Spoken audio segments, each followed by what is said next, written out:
बाद नॉट लगाया जाता है।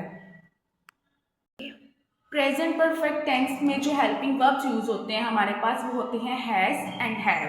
हैज़ जो यूज़ होता है ही, शी, इट, सिंगुलर नाउन, यानी अगर हमारा सब्जेक्ट वाहद है, सिंगुलर है, एक पर्सन है तो उसके साथ हम हैज़ लगाते हैं। अगर तो हमारा सब्जेक्ट यानी सब्जेक्ट कहते हैं काम करने वाले को, जो काम कर रहे होते हैं, अगर वो प्लूरल हैं, ज़्यादा लोग हैं तो हम हैव यूज़ करते हैं।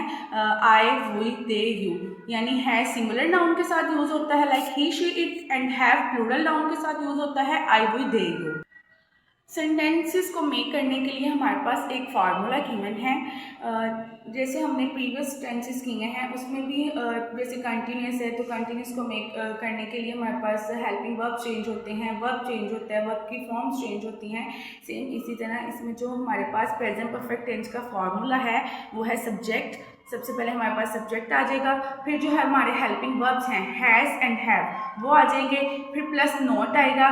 ऑब्वियसली हमने इसमें नॉट पुट करना है क्योंकि ये हमारे जो है नेगेटिव सेंटेंसेस हैं और इसमें जो फॉर्म ऑफ वर्ब यूज हो रही है यानी वर्ब की थर्ड फॉर्म यूज हो रही है और लास्ट पे हमारे ऑब्जेक्ट आ रहा है। सब्जेक्ट किससे कहते हैं? काम करने वाले को। हेल्पिंग वर्ब्स जो हमारे सेंटेंस को मुकम्मल यानी कंप्लीट करने के लिए हमें हेल्प आउट करते हैं उन्हें हमें कहते हैं हेल्पिंग वर्ब। हैज़, हैव और नॉट वर्ब की थर्ड फॉर्म यूज होती है। वर्ब यानी काम, काम का करना या होना, प्लस ऑब्जेक्ट। ऑब्जेक्ट कहते हैं काम जिस पर काम हो रहा हो। फॉर एग्जाम्पल हम खेल नहीं चुके हैं, लास्ट पे चुके हैं आया तो चुके, जहाँ चुके हैं, चुकी हूँ, ये वर्ड्स आ जाएंगे तो ये प्रेजेंट परफेक्ट की रिकग्निशन होती है, पहचान होती है और नहीं का वर्ड यूज हो रहा है यानी हमारे पास प्रेजेंट परफेक्ट का नेगेटिव सेंटेंस है। सबसे पहले हम इसमें देखेंगे कि हमारे पास सब्जेक्ट क्या है। हम, वी प्लूरल है तो प्लूरल के साथ क्या यूज होगा? हैज़ के हैव, क्योंकि हमने पहले ही ऑलरेडी डिस्कस किया हुआ है कि जो हमारे प्लूरल सब्जेक्ट होंगे उसमें हम क्या यूज करेंगे? हैव। वी हैव, उसके बाद हम हेल्पिंग वर्ब्स के बाद क्या लगाते हैं? नॉट। वी हैव नॉट यानी सब्जेक्ट आ गया, हेल्पिंग वर्ब्स आ गए, उसके बाद नॉट और। अब इस पर ऑब्जेक्ट नहीं है यानी जिस पर काम किया जा रहा है वो नहीं है, बस काम हो रहा है। क्या हो रहा है? खेल, यानी खेल की थर्ड फॉर्म फर्स्ट होती है प्ले, सेकंड भी प्लेड होती है और थर्ड भी प्लेड होती है यानी वी हैव नॉट प्लेड, हम खेल नहीं चुके हैं। वर्ब की थर्ड फॉर्म सबसे पहले हमारे पास सब्जेक्ट आ गया, फिर हमारे हेल्पिंग वर्ब्स आ गए, फिर हमारे पास नॉट आ गया और अब इसमें जो काम हो रहा है वर्ब की थर्ड फॉर्म वो हमने पुट कर दी है यानी इसमें ऑब्जेक्ट जिस पर काम किया जा रहा है वो नहीं है। And the next example is मैं जिम नहीं जा चुका हूँ। इसमें सब्जेक्ट कौन है?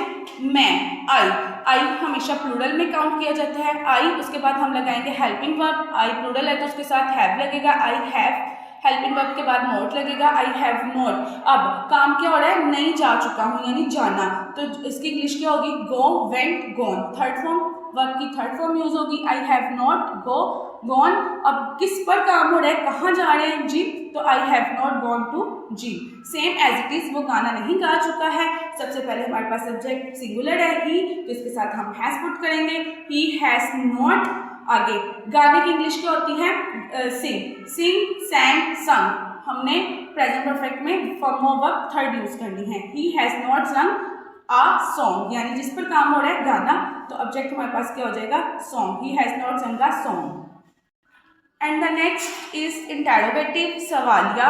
पहचान, इसकी रिकॉग्निशन क्या होती है कि जुमले में सवाल किया जाता है और सवालिया निशान यानी क्वेश्चन मार्क जो हमारे पास साइन होता है वो ये होता है। हमने लाजमी सेंटेंस के एंड पे इसको पुट करना होता है, अदरवाइज हमारे मार्क्स रिडक्ट होते हैं। प्रेजेंट परफेक्ट के हम इंटरोगेटिव पढ़ रहे हैं तो इसमें हमारे पास जो हेल्पिंग वर्ब्स होंगे वो हैज़ और हैव होंगे। सेम उसी तरह he she, it singular noun के साथ has, I, we, they, you के साथ और प्लूरल नाउन के साथ हैव।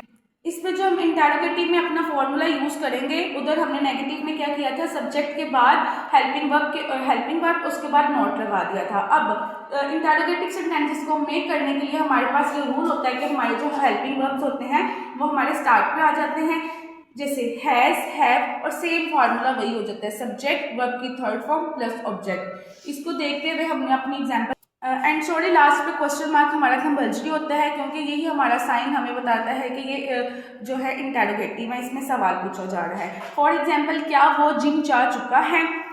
सबसे पहले है सिंगुलर है, क्या इसमें क्वेश्चन पूछा जा रहा है, सब्जेक्ट क्या है वो एक सिंगुलर है, तो सिंगुलर के साथ क्या लगाते हैं हैज। अब जा चुका यानी लड़का है, ऑब्वियसली ही लगाएंगे, हैज ही वर्ब की थर्ड फॉर्म लगाएंगे। सबसे पहले हमने हैज लगा दिया, सब्जेक्ट हमारा ही आ गया, और वर्ब की थर्ड फॉर्म जाना गॉन, और ऑब्जेक्ट जिस पर काम किया जा रहा है यानी वो जिम जा रहा है, has he gone to gym. Same as it is, क्या वो गाना गा चुका है, हैज ही संग अ सॉन्ग, यानी इसमें हम अपने हेल्पिंग वर्ब स्टार्ट पे ले आएंगे और सब्जेक्ट और वर्ब की थर्ड फॉर्म प्लस ऑब्जेक्ट और प्लस क्वेश्चन मार्क।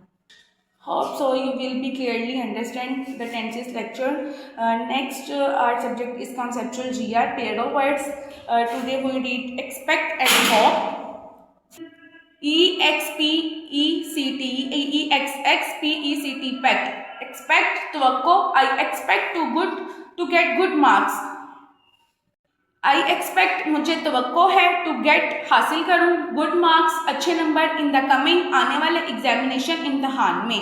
यानी एक्सपेक्ट का मतलब होता है कि हम अभी वो काम हुआ नहीं होता लेकिन अच्छे की तवक्को रखते हैं। And the next is hope, HOPE hope, hope means उम्मीद। We should never loss hope, we should never loss hope, हमें उम्मीद नहीं हारनी चाहिए। इज दिस क्लियर बच्चों की? Thank you so much. Jazakallah and Allah Hafiz.